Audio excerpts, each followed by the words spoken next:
Jumpa lagi dengan saya. Ini hari ini semasa lockdown COVID-19 saya akan membuat kari rempah daging dicampur kentang ya. Nah, ini daging sudah saya potong kecil-kecil, nanti tinggal kentangnya. Nah, sekarang kentang sedang dipotong-potong ya, untuk melengkapi rempah daging nanti yang akan dibikin. Jadi kentang mentah ini dipotong kecil-kecil, nanti digabung dengan daging.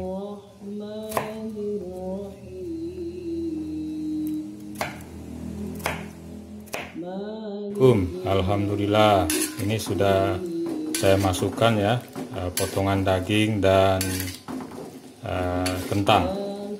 Sebelum saya campur potongan daging dan kentang dengan kaldu dagingnya ini, saya tumis dulu ya bumbu-bumbunya.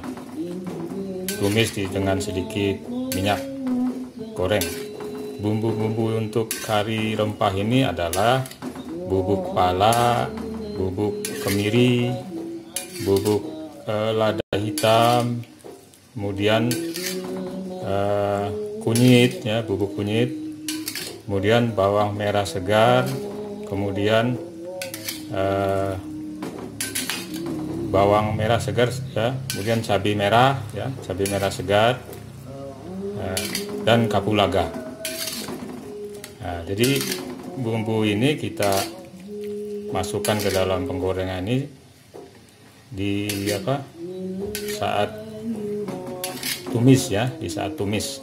Nah, setelah itu baru kita masukkan daging kentangnya dengan termasuk kaldu dagingnya ini. Nah, terus kita aduk-aduk ya, atau kadang-kadang kita diamkan beberapa lama waktunya. Insya Allah mungkin sekitar 1 jam kurang ini sudah matang ini. Oke, begitu saja informasinya. Assalamualaikum. Alhamdulillah sudah jadi ya, rempah daging dicampur kentang yang tadi disaksikan ya, kita masak. Nah, ini sudah jadi, ini bisa untuk 3 orang ya porsi ini. Jadi cukup enak rasanya, sehat tanpa MSG dan bumbu-bumbu yang sangat berempah. Oke, begitu saja informasinya. Selamat menikmati.